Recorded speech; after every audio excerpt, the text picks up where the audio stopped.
Hello guys and gals, me Mudahar, and if you're one of those wacky people that followed all kinds of theories on the internet, conspiratorial or otherwise, you might have noticed a few days ago, one of the weirdest, most mysterious monuments actually got destroyed in the United States. And yes, I'm talking about the Georgia Guidestones. For those of you who don't know what the Georgia Guidestones were, I want you to think of it like Stonehenge in America. Now, basically, I'm really interested in this because I actually once did an entire school project on this stuff too. I actually teamed up with a few other of my friends in college. We had two choices for, classes. I could either take one really boring class that I completely forgot the name of. I think it was some writing course, or I could take a conspiracy theory elective. Of course, I chose the conspiracy theory elective. Towards the final, project we had for the class, we had two conspiracies we could have done. The Ford Pinto conspiracy, which is all about one of the weirdest cars Ford has ever built. A very, I think it was a car that just had a lot of faults and failures, or we could cover the Georgia Guidestones.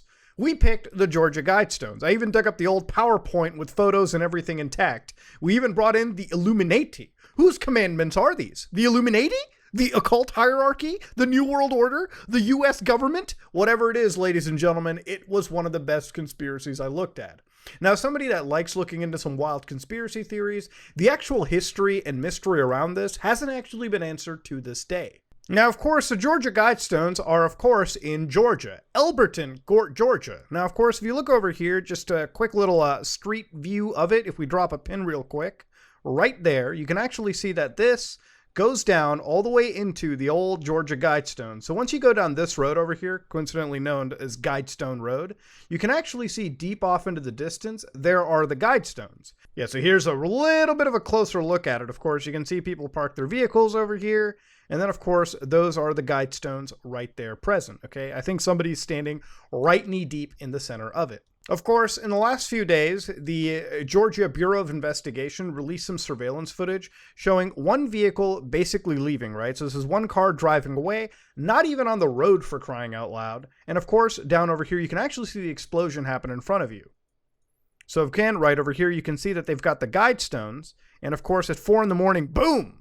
That's a pretty big sizable explosion, enough so that people around actually heard it. Now, if you actually look closely, one of the actual stones completely exploded in that entire thing. So it blew up, one actually completely fell down to the ground, 3 of them remaining. And that's pretty much how it ended, okay? One of the largest stones got destroyed. And I think it was a stone that had Hindi writing on it. So all these Guidestones effectively gave 10 commandments, and they were all in different languages. And if you look even closer, there's a lot of graffiti, which we'll get to. These stones were vandalized in 2008.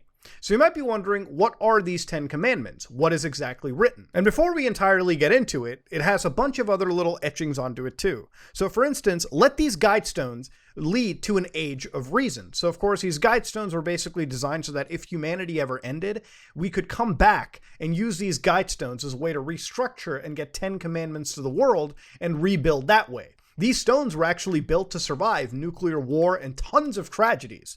Of course, a little explosion, well, not really a little explosion, caused one of the stones to absolutely break. I mean, 3 are standing, so who knows the durability of some of this granite. But of course, you can see that they've got astronomic features such as channel through stone indicates celestial pole, horizontal slot indicates annual travel of sun, sunbeam through capstone marks noontime throughout this year. There were other functions for this, such as being a compass and even a clock. So, of course, the Guidestones were designed to literally not just guide humanity, but even give them basic tools in understanding the very basics of our universe, of our world, of our planet. They even had a sponsor, so basically it was people, a small group of Americans who wanted to lead to the Age of Reason, the people who built the stones. And of course, you even had the time capsule, which was placed 6 feet below this spot and to be opened on blank. It was later actually revealed that there was no actual time capsule. It was completely disproved. There was actually a digging excavation which led to the fact that there was no time capsule at all. So of course, that was a bunch of lies. So in a lot of them, the inscriptions for the Guidestones read with these 10 commandments. Maintain humanity under 500 million in perpetual balance with nature. Obviously, humanity is pretty overpopulated these days, so this first point is all about population control. And of course, the second one is guide reproduction wisely, improving fitness and diversity. I guess that basically implies when you're reproducing, make sure only the healthiest are the ones that are leading on. It's all about creating the fittest gene pool in the situation. Then you've got unite humanity with a living new language. Rule passion, faith, tradition, and all things with tempered reason. Number 5, protect people and nations with fair laws and just courts. And number 6, let all nations rule internally, resolving external disputes in a world court. Number 7, avoid petty laws and useless officials. Number 8, balance personal rights with social duties. Number 9, prize truth, beauty, love, seeking harmony with the infinite. And number 10, be not a cancer on the earth. Leave room for nature, leave room for nature. And of course, you can actually imagine how at least like 5 or 6 of these guidelines, if not all, were pretty ominous, and it led to a lot of conspiratorial thinking, especially amongst like hardcore religious like conservatives and people in the far-right conspiratorial think tank. So when we talked about like defacing it earlier, some of the actual defacing that happened in 2008 when it came to graffiti and whatnot, you can see in some cases over one of the stones, somebody wrote, "God is a superstition," and they put like a whole pentagram over it. And of course, the more and more you get down into it, the more and more you get closer to looking at some of this. One of them is professing themselves to be wise. They became fools. They exchanged the glory of the uncorruptible God for the image of corruptible mans and animals. Romans. We are worshiping the creation and not the creator. We are fools. So of course people were quoting biblical verses and absolutely, spitting on the fact that such a guidestone could even exist. Something that would try to basically give 10 commandments delivered by actual human beings, or those who some conspiracy theorists believe to be the New World Order. Lizard people, Illuminati, whatever you want to call it, okay? Agarthans, I don't know. But that's pretty much where we got to it. Death to the New World Order, for example, was a common mantra. And of course, these stones weren't actually new. In fact, if you go all the way back, this is a clipping from March 23rd, 1980. So this is a roughly 40-year-old monument at this point, if not older than that.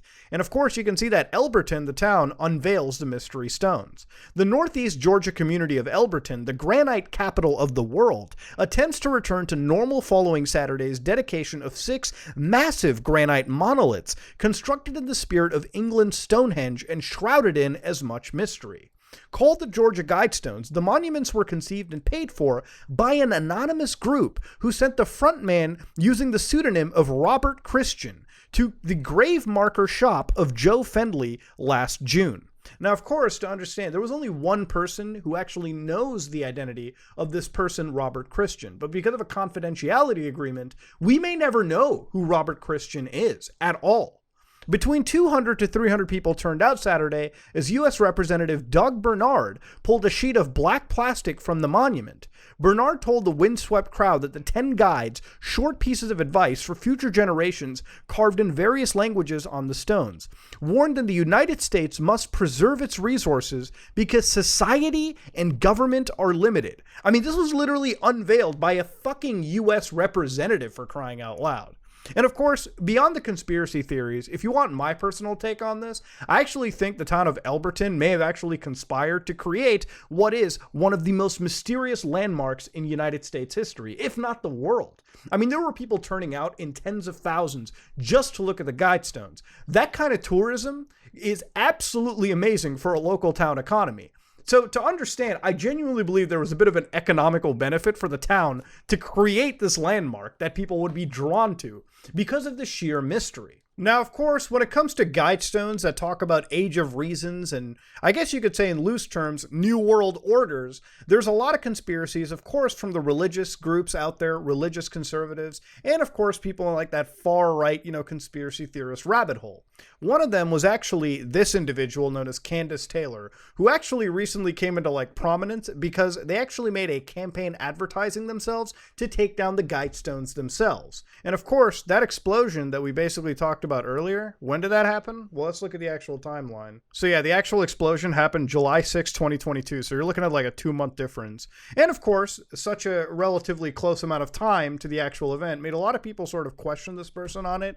And of course, they actually did deny it. And obviously, I don't even think this person's part of anything that had happened. I actually am surprised that these Guidestones stood up as long as they did in the state of Georgia, given the fact that it's a very, very sort of conservative state. and the fact that these are very, very, very unconservative tablets. So, of course, Candace Taylor said, God is God all by himself. He can do anything he wants.